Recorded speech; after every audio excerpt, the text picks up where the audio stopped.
This week on MS Refresh, there is a ton coming to the Microsoft 365 roadmap for the end of June. We're going to cover it all today. Plus, the humidity is just wreaking havoc on our hair today, and my beer's running a little bit low, so why don't we really get into this? All that and more, like and subscribe to stay in the know. This is the MS Refresh Show.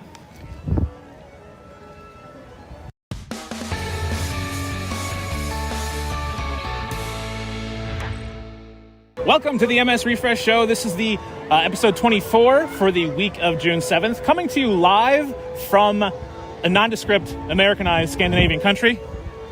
My name is Matt Wade from the East Coast, on the East Coast. And I'm Sean Bugler, actually on the East Coast. Crazy. What? Who would have thought? Who Good let Lord. me in? All right, who did? Who let you onto this side of the country? Sean, what's new with you? Other than being outside of my home for the first time in 15 months, not too much. Incredible here. Yeah, I enjoyed. I had a nice long flight. I was genuinely concerned the mask was going to be glued to my face by the end of it. But I made it. I haven't been more cooped up with people in a long time, but it's nice to now be outside where things are good, I think. Yeah. For anybody that doesn't know, we're here for the M365 Collaboration Conference, which is starting tomorrow, probably today if you're watching this when we actually post it. You excited? Your session's tomorrow. Yeah, my session's Tuesday morning, Thursday morning, and that's it for me. What about you? I've got 2 sessions on Thursday, and then I've got my full-day workshop. For those of you that haven't registered, you can still just register and take my workshop on the Friday. You can use last name Bugler to save $50 on registration. Or Wade. Wade works too, $50. Bugler. One of those things. But no, this is great. We're taking a little bit of liberty on the day before the conference to clearly enjoy Orlando for whatever it's worth. Yeah, we'll put it that way. Exactly. What are you excited about for the conference and what we're going to see? Well, I got to say, I think coming into this, I was really excited to see you. But I was really excited to get a chance to see some of the Viva content, just to see how people are telling the right stories about it. How do you position that? But now that I'm here, I think I'm most excited about air conditioning. I can totally see that. Guess what? I'm a bit of a Disney nerd, so I know where all the good AC and all the good bathroom stops are. So just you wait. We're either going to be super hot and sweaty or cold and freezing our rear ends off. That's this going to week, be I think. A future video. That's going to be a theme. Yes, just of that. Yes, exactly. And then the other topics for this week are really going to be, holy crap, there is so much on the roadmap for this month. So we're going to cover what's coming to you by the end of the month, just to see what to be expecting. And holy crap, Teams, SharePoint, a number of other features in M365 have just so much on the roadmap. We had to pick and choose, otherwise this video would be 2 hours long. Right. We should do the credits at the end, just have all the things scroll up the screen. The credits will be a half hour still, though. If anybody wants to read it, it'll be crazy. But no, yeah. I think with that said, maybe let's get into the news. I think so. This is the news.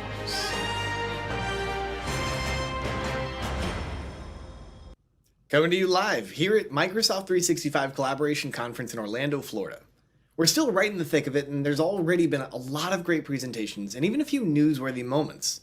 For example, Microsoft's very own Dan Holm announced in his keynote address that a light version of Visio would become a standard Microsoft 365 app, included in Microsoft 365 licenses starting in July.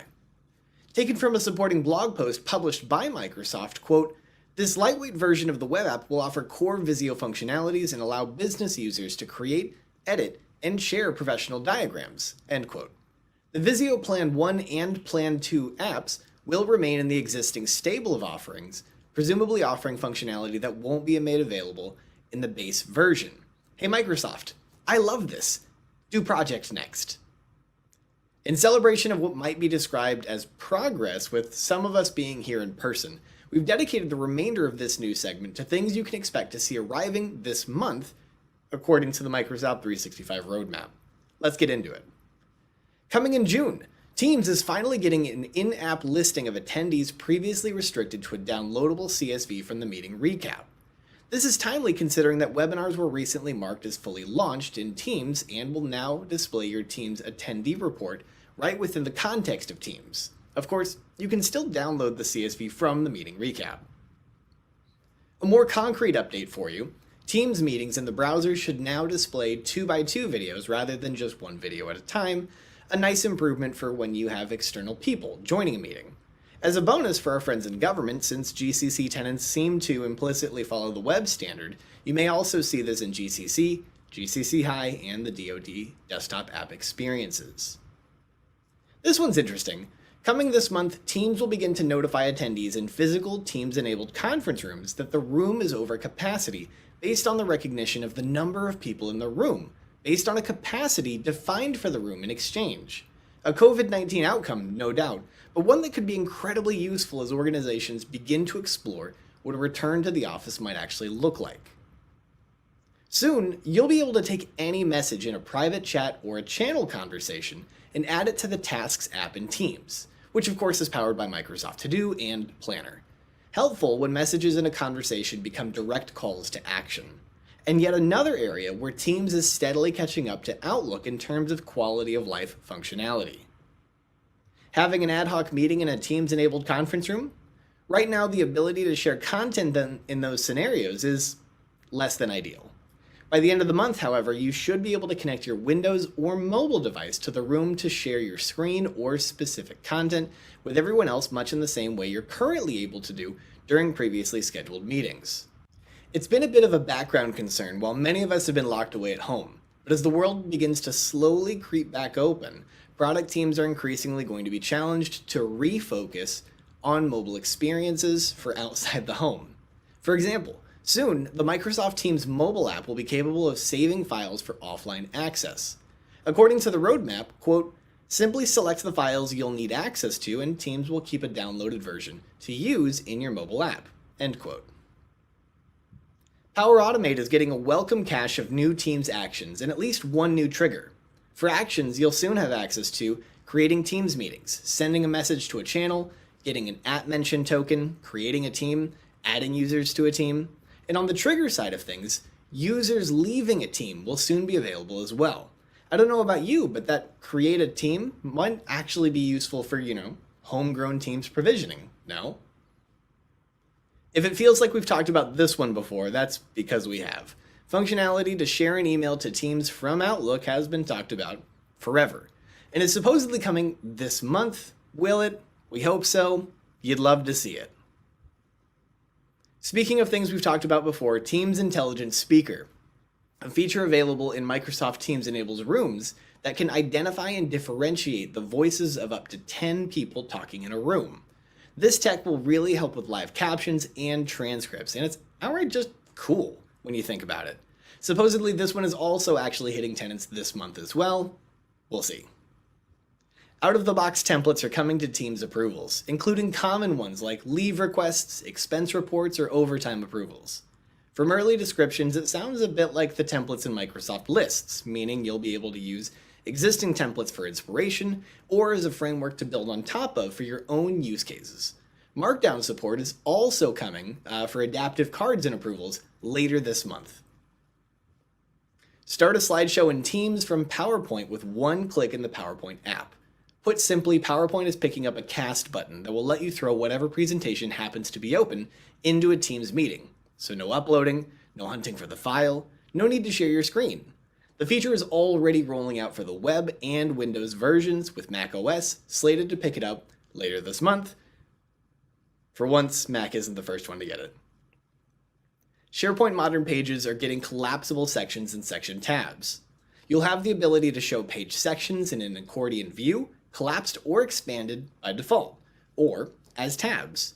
The demand for increased information density in SharePoint remains high as Microsoft and their admittedly incredible SharePoint design team try to strike the right balance between pages that look great in spite of us and still meet organizational needs without having to scroll down a page indefinitely.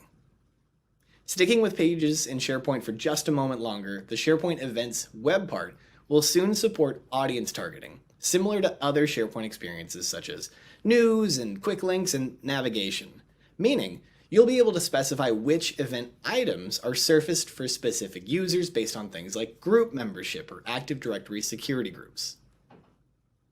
A hotly asked for administrative detail, the SharePoint Admin Center will soon report where and how a SharePoint site was created. For example, whether a group was created via a Microsoft 365 group-enabled app like Planner or Power BI, or through more traditional means like the SharePoint home, via PowerShell, or right from the admin center itself.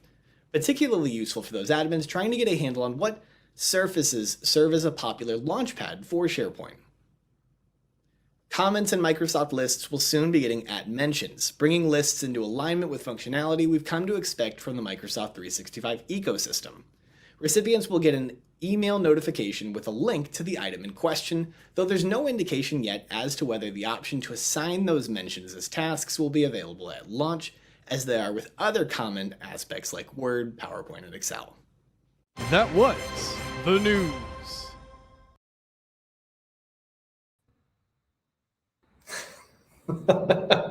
Yeah, there it is. Well, I'd like to thank me for the news. I thought that was pretty good. I thought it was very good too. I thought it was pretty good. Well, we're actually live. This part Really live. actually live. Live. Which is great. Super exciting. Yeah, so I mean, let's go ahead and get right into it. Matt, what was your takeaway through all of this? Well, first off, my role is to say thank you, Sean, for doing the news from Oakland. And you didn't do it from Oakland, so no thank you. No thank yous for me. First off, Visio, free, coming with Microsoft 365. Also, real quick, apologies for the audio. We are live on location. Just imagine there is a hurricane behind me blowing me around, because that's what live on location always means. The audio is going to suck. We apologize, but at least we try to do a little bit with the camera. But I did want to talk a little bit about Visio. Yeah. So Microsoft Visio, which, have you used Visio before? I have used Visio before. I used to teach a 2-day Visio class. Do you have 1 million views on YouTube with that one too? No, that one we never published. Oh man, that would be 2 million views on YouTube if it were published. Visio, if you're not aware of what Visio is, Microsoft Visio is basically a flowchart diagramming brainstorming tool. It comes at an added cost. It's kind of like Microsoft Project. Actually, you said it best. Yeah, it's always been this just kind of afterthought of a product. Not an afterthought of a product, but it's always just been this like premium thing off to the side that Microsoft just, for some reason, decided didn't make sense as part of the Office suite. It was always an afterthought from the consumer side, not from the Microsoft side. Never very popular. Visio was always well placed. It was the only thing that did it in its category for the longest time. Especially since you can take Visio files and you can say, hey, Power Automate, take this and make it into a thing for me. Sure. Like make it usually, really actually valuable, not just, guys, we came together and we thought about what we should do, and here is our workflow, and here's how the business does the business. But like, let's make that business work for us automated wise. But that is a major thing, because Visio currently is kind of like the Power Automate plan, P1, P2 thingy. Gray, like it's gray. Yeah, I mean, it's not, I'm sure plenty of people would say it's not gray.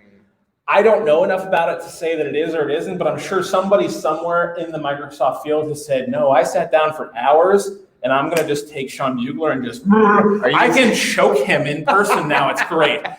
But anyway, the web version of Visio is coming now too. I mentioned it on my Twitter feed, my LinkedIn feed, a couple comments came back like, oh my God, it better be available in the browser. Well, of course, it's Visio for the web.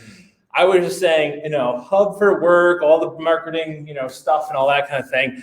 So that's really cool. There's still going to be a P1, P2 premium plan. You're going to have to pay for extra stuff. I've tried to listen into a good portion of the source of this, which this morning was actually Dan Holm here at the Microsoft 365 Collaboration Conference in Orlando. As close to the news as you can get. I was there. You were there. I was there when it happened. You were there. Yeah. But it turned out literally at 9 a.m., Mark Cashman on the money, 6 a.m. Pacific time, pushes out, hey, we have a new episode of the Intro Zone for SharePoint. And that's a podcast. If you're not aware of that, the Intro Zone is a very good podcast to listen to. I was on the very first episode, by the way. What? Yeah. I didn't know that. They made a very big mistake. Who knew? And they talked to a couple of the product managers, program managers of that product to get some information on that. There wasn't a ton, or at least from what I listened to, because today was a busy day. Today was a busy day. I didn't have 54 minutes to just listen to a bunch of advertisements about Visio. But from what I did hear, it sounds like A number of the things that were in the P1 are going to be available in the for web version of Visio, which is great. But then there's going to be further aspects of it that are going to continue to be premium only. I'm sure that connection to Power Automate, I would bet my next paycheck on it, frankly. That will be a premium service. I wouldn't be shocked. Obviously desktop activation is going to be a premium thing. Templates. Templates sounded like they were going to actually provide some. So they'll probably do the differentiation between P1, P2 is just really basic templates. Sure. Like really basic, just like org charts? I think org charts are probably going to be premium. Oh, okay, fair enough. I could be wrong. Because that's one of those big use cases for exactly right. Visio. So to that end, I think that they're going to use that to juice premium subscriptions for that. Fair enough. Yeah, but no, I mean it is exciting though. I think it's great. As a Mac user, my God, I can use Visio on a computer for once. It's been 25 years. 25 years. I don't know. I'm making up a number. I don't know. It's 25. I can finally slap him and be like, oh my God, I don't know. So yeah, Visio for me, big win. I think it's great because you're trying to deal with process improvement. You're trying to deal with org charts. Basically anything that comes down to step by step or organizational or hierarchical kind of things. This is now going to be available right in Microsoft Teams and right in your browser. If you don't see it yet, apparently as of like today, you should see it in your app launcher in Microsoft 365 or O365. If you don't see it, talk to your IT person. We're live, so you get to do this live. It's launching for everybody starting July. But you can apply for your tenant to be one of the early ones now. Oh. So we've linked the blog post in the show notes, or at least we will. I don't know. We will. We will. Definitely, yeah. So check the show notes in half an hour or so. We will have the link there, and you can submit to have your tenant activate, or you can wait 3 weeks. But then it's going to hit pretty much everybody. Hi, Mark Cashman. You told me the opposite of that in your podcast that came out today. I'm going to have a call with you. Anyway, Sean, what came up with you today that was the thing? Well, I woke up about 8:50. That's better than I expected based on last night. From all that late night studying that I was doing. So much. We had the laptop out on the bar, in the bar, at the hotel, and we did a lot of really good things. Yeah.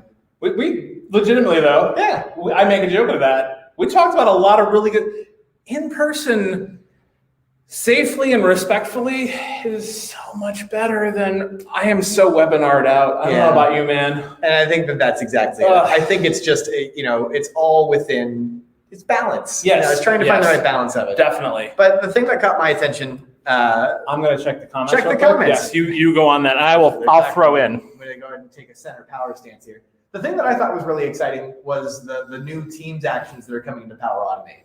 I'm really gung-ho on this idea of what Power Automate can be.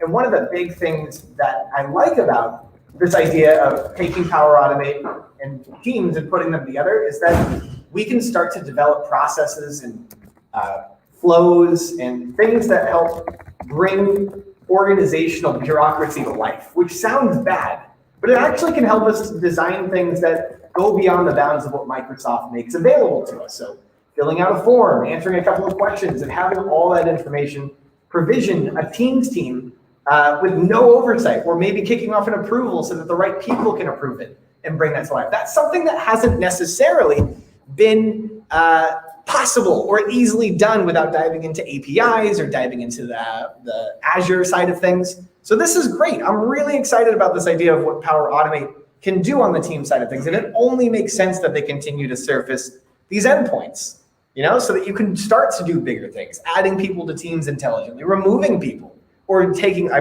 love the idea of the trigger of when a user leaves a team, because maybe they're not supposed to leave the team. And triggering. Hey, you get back here. That's exactly right. I don't think so. Also, vomited in my mouth a little bit with the reference to APIs and Azure connections and all that kind of stuff. Nobody wants to think about this. I leave it to you guys. You guys are much more skilled than I am. So I totally hear you on that one. So I think it's big stuff. I'm really excited for them to continue to invest in those spaces. It's crazy that wasn't available, but it's true. It wasn't. And so this is going to be a really net positive thing for us. Something smells delicious. Amazing. What do you have? They are old-fashioned, being smoked. We box for you. ordered old fashions, and apparently they're being smoked in a box. How does one open the box? Oh, what's in the box? Can we real quick? Can we get a quick introduction? Yeah, come introduce yourself, Gordon. Hi, Hi. welcome. It's nice to see you. I'm gonna see Beautiful. this facing. This is the camera. Okay. No. The three of us. The three of us. Yes, And I'll put definitely. the- Yes. Oh, there's the camera. You can. Oh, there, I you can see it. Right. So I want to say thank you very much to my significant other who did all the camera work for the earlier videos that went out. They were pre-recorded, of course, because we were at Epcot a couple days ago. Yeah. And then you recorded earlier. She was not involved. No, she was not I hope. No. But she was not. She was not. And she is the kindest, smartest. She is in management, so we do give her, yes, sold her soul. But thank you very much for helping us out with the video and whatnot on Monday. Yeah, and you were able to grab us some drinks, and this is Old-fashioned in person. in a These are smokehouse. smoked old fashions. Yes. So can we open these real quick as just a little special, I'm fully on board. a special splurge? Yeah. It's not like these guys are going anywhere. Hi. Hi, exactly. Hi. Sean, would you like the old fashioned? I would love the. I love how there's a box just specially sized for two. And at first, you didn't know what you wanted, and I'm like, I want an old fashioned. You're like, I want one of those. This is so fancy. Wow, that is heavy. Good Lord. And it is Pungent. woody Yes. along those lines. Court, thank you for driving these. All right, so I think at this point, you talked to Power Platform, I talked Visio. I don't know anything about this. I know something about Visio, but the fact that it's coming out for free is a really big deal. So let's take some questions. Let's do some questions. Did questions come in? So the whole goal here was some live stuff. So let's pull this up real quick. We had, let's see.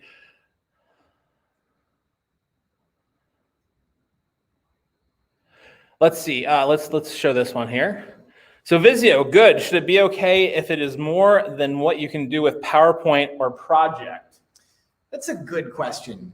Should it be more? Is that the question? No, is it? I would, Oh, should be okay if it's more than you. Yeah. Yeah. I mean, so you can always do smart art in PowerPoint. that's not the same. Ugh. No. And you can always do Gantt charts in Project.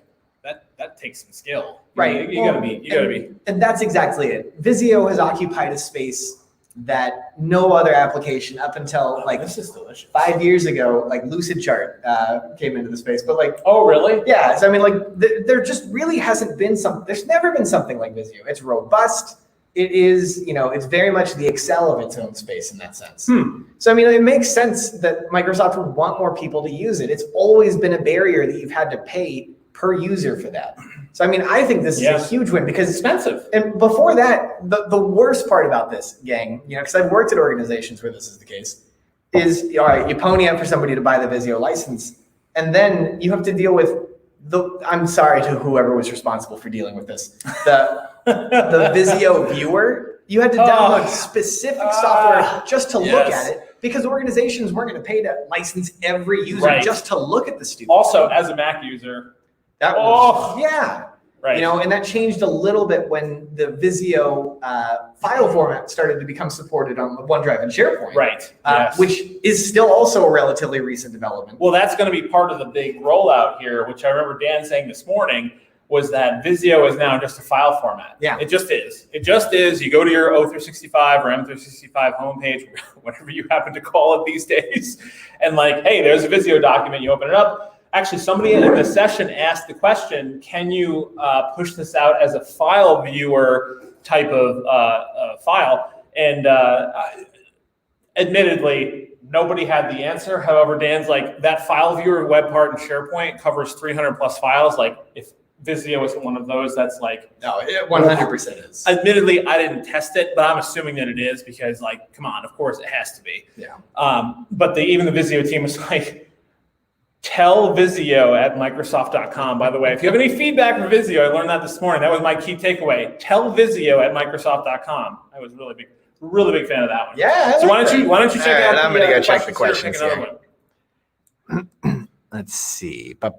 As we enjoy our old fashions delivered ever so elegantly by the videographer of the week, we cannot thank her enough for all of her efforts. Let's see. Hello, I'm still here. We're reading. The laptop is like 5 or 6 feet away from us, so I apologize for the logistics. If you've ever been to a conference, the only good internet connection is the one that's wired. All right, so this one is selfishly for me. Oh, perfect. Let's hear it. The question is, what's going on with the new version of Windows, the Windows 11 story? Which admittedly, like, we don't talk Can about. I just walk this way? Yeah. Just pull up a seat.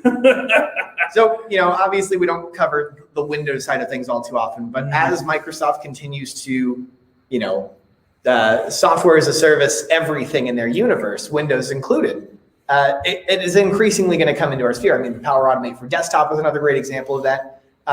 Since the last time we've talked about Windows, Microsoft has announced, I believe June 24th is their Windows event. All signs seem to point towards being Windows 11. I mean, we won't know until we know, but it does seem like, particularly with, a change in leadership. I know that years ago, Microsoft said Windows 10 was the last version of Windows. I don't think that's the case anymore. Why? You didn't hear that? I guess I did not. No, I was watching the WWDC event at that time, so I was not paying attention. That Oops. was the big thing for Windows 10. Was Windows 10 was in theory supposed to be the last version of Windows ever, and that they would just do iterative updates forever. But with the change in leadership, I guess iterative, but eventually iterative has to become. You gotta cross the line someplace, and that's exactly where we've ended up. So Windows, the Sun Valley event is going to be at the end of this month, and I'm really excited. I think that this is going to be.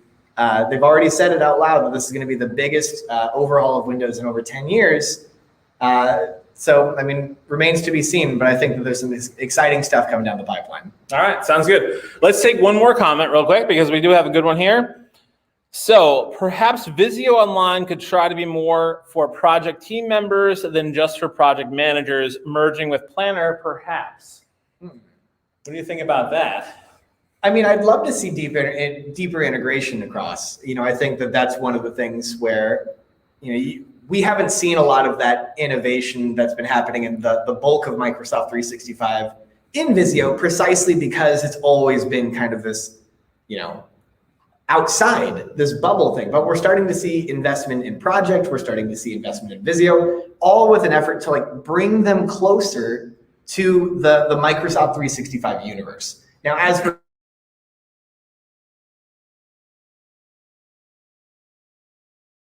that would be unsurprising.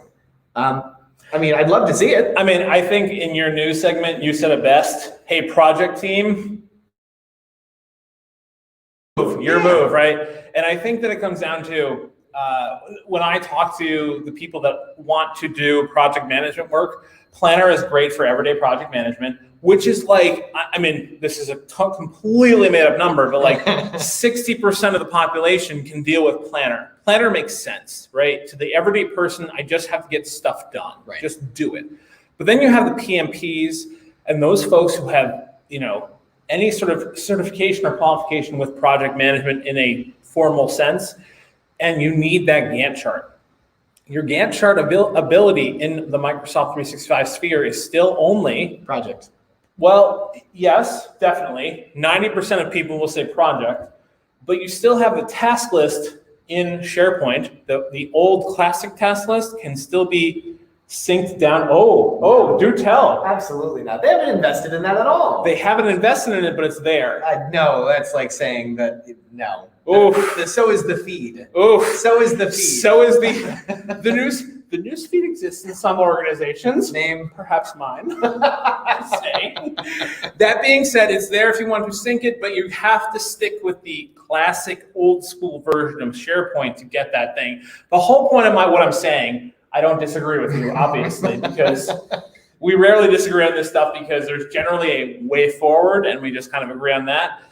But if you want a Gantt chart and that's what you're looking for, Visio is not your tool. No.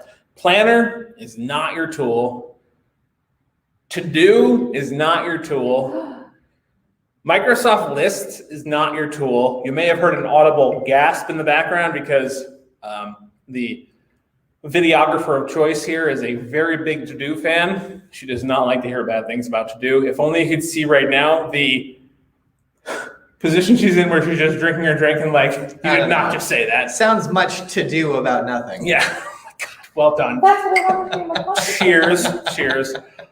But my point is, if you want Gantt charts in the foreseeable future in the Microsoft 365 cloud, which I think most people, that's what they're always asking. They don't even know if they're asking They that. just want Gantt charts. They just want Gantt charts. And I understand that. That's a legitimate need. But that's really a high-end project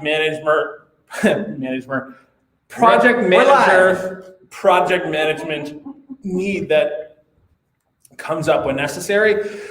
Buy that person that project license and have them push their, is it MPP, PMM? What is the file type? I forget now. Oh, no. I used to deal with it all the time. I forget. I think it's MPP. Push that file type to SharePoint and the task list. Even in modern lists or modern SharePoint sites, you can still create task lists in SharePoint. It's very useful. I have some posts up there, actually like a 4-part series on how to deal with that sync. I'm not going to guarantee ever that this is going to work after today, because it may not. Who knows? I haven't tested it, frankly, in more than a year. But I'm aware that it does still work. So I'm just going to throw that out there.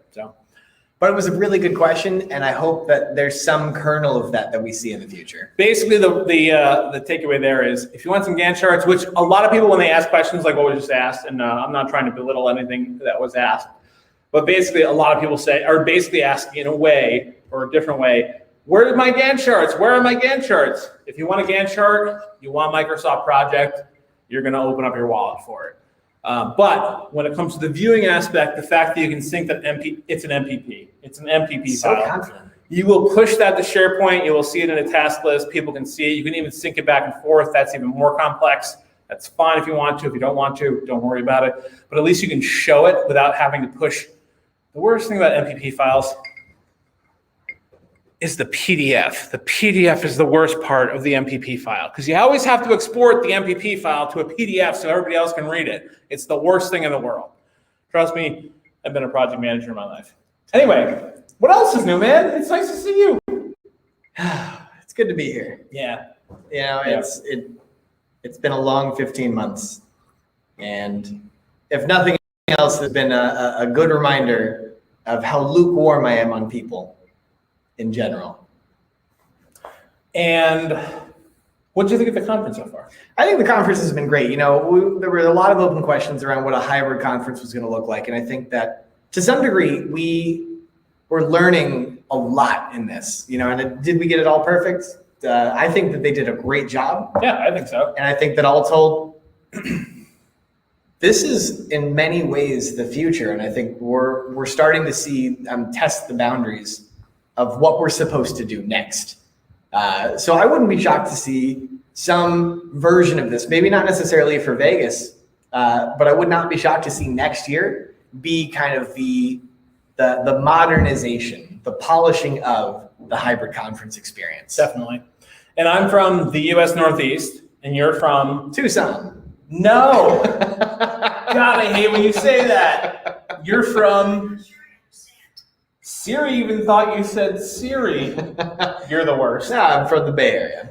So where we come from, the rules are generally in place, and we're in Florida right now, and you can't not acknowledge the fact that there are some differences in how the U.S. deals with different rules and regulations.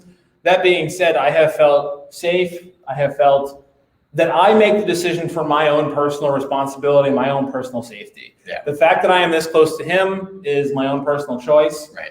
And I know that we have both been vaccinated. I know that our videographer, my girlfriend, has also been vaccinated. I know that we are safe within a close bounds.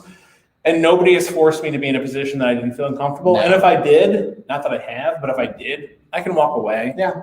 No, I think they did a really great job balancing it. I think the property's done a really great job. I think the organizers have done a fantastic job. This was the best possible version of this while still allowing for that human element. Yep, definitely. And I really look forward to, I hope people are interested in the Microsoft 365 Collaboration Conference. I say all this pointing out that we are not sponsored in any sort of way. No? A good portion of my way of being here right now is paid my own way. You paid a portion of your own way to be here. Yes, conferences do subsidized in some way, shape, or form, but not to the extent that it's like I'm here for an advertisement. But I will say, I've been to the SharePoint conference prior, now the Microsoft 365 collaboration conference in Vegas. It is a ton of fun. I had such a great time. I got to meet so many people, including some reasonably famous band members from the show that played the one night that we were there. So we had a great time. But anyway, I want to say once again, thank you very much to our videographer. Courtney, could you come out here and say hello once more? Yay. Could you give us a little, well, you have your crown on. Yes, there you go. We just came from the Magic Kingdom. We spent the Monday at Epcot, and we're just making the most of our trip. And it's really nice to have everybody here today. We thank you again for being loyal or first-time followers at this point. Like and subscribe. Yes. With that, I will say I expect to see you again next week. And with that too, make sure that you do see that notification. Make sure to like and subscribe. There's a little notification bell, which I've never mentioned before, but you're not on YouTube if you don't mention the notification bell. I didn't know that. Oh, you don't actually get the notification unless you hit the bell. That's good to know. Oh, see? I've learned something today. This guy's from Oakland. Okay. Hit the bell. This far away from the Google headquarters, the Googleplex, if you will. Anyway, thank you all very much for joining us this week. And hey, we're going to close out with a nice cheers. It's so great to see people in person, and we can't wait to see you again next week.